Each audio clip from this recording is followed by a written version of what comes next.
Je pense qu'il faut un plan des itinéraires, des circuits de VTT. Hein.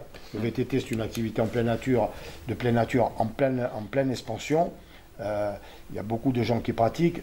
Il y a les vélos, avec les vélos électriques, c'est accessible à un plus grand nombre. Et donc, il va falloir, et là toujours avec le souci de la protection de l'environnement. Il y a 2 ateliers en cours. Il y a un atelier autour donc des infrastructures et des équipements, le sport au sein du territoire en termes d'aménagement, et un deuxième atelier qui est donc l'atelier autour des sports de pleine nature. Donc ce sont 2 ateliers qui sont construits sous une forme d'animation participative. Donc il y en a un qui est sous la forme d'un World Café et l'autre qui est sous la forme d'une technique qui s'appelle le 4-2-1, qui est une technique participative où on fait émerger des idées. Après, on fait émerger également des questions et on fait émerger des coups de gueule. Donc l'idée, c'est 4 idées, 2 questions, un coup de gueule. Et à partir de là, on fait des murs de questions, des murs d'idées et de propositions et des murs de coups de gueule. Et on va surtout travailler sur les murs de propositions, c'est-à-dire collectivement revoir ces propositions, essayer de les classer pour en dégager les principaux axes de travail et de réflexion de ce groupe-là.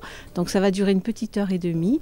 Et le principe, donc, c'est de travailler par petits groupes sur 4 idées, 2 questions et un coup de gueule. Et ensuite, tous les petits groupes mettent leurs idées sur le mur d'idées, leurs idées sur leurs questions sur le mur de questions et leur coup de gueule sur le mur de coup de gueule. Et du coup, c'est en libre accès. Tout le monde peut aller voir le résultat du travail de tout le monde. Et sur le World Café, donc le deuxième, c'est une autre technique où on part d'une problématique. Il y a donc au sein de la table, on désigne un animateur et on désigne un script, celui qui va prendre des notes. Et donc le World Café, sur la problématique, on reste une petite demi-heure. C'est-à-dire qu'en fait, dans un premier temps, on pose d'abord son coup de gueule, c'est-à-dire ce qui ne nous convient pas, là où on n'est pas d'accord. Une fois qu'on l'a posé, après, on travaille sur les idées, c'est-à-dire, oui, ben moi, sur cette problématique, voilà ce qui me vient comme idée. Et ensuite, après, on fait une synthèse donc, de ces idées et on se met d'accord sur la synthèse que l'ensuite, on présentera, bien sûr, en grand groupe, en collectif. Toute cette collecte, toutes ces idées, toutes ces propositions, elles sont donc compilées.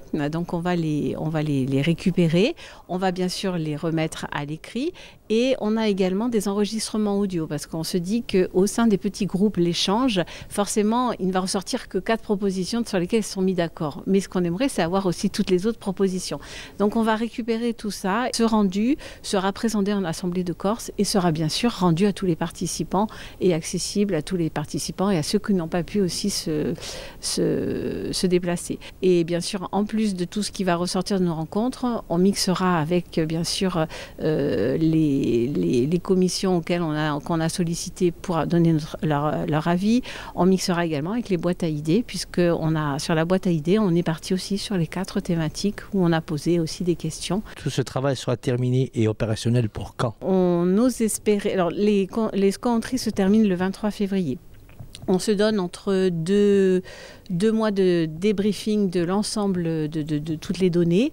Et ensuite, après, on travaillera sur 1 mois ou 2 mois de mise en forme. On aimerait pouvoir le présenter en mai, pouvoir présenter le rapport à l'Assemblée de Corse de mai.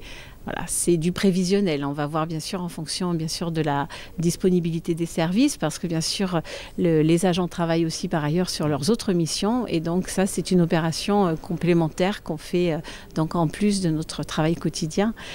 Donc c'est vrai que ça va nous prendre un peu plus de temps que si on était vraiment que missionné là-dessus et on a fait le choix de tout faire en interne au niveau de la direction adjointe des sports.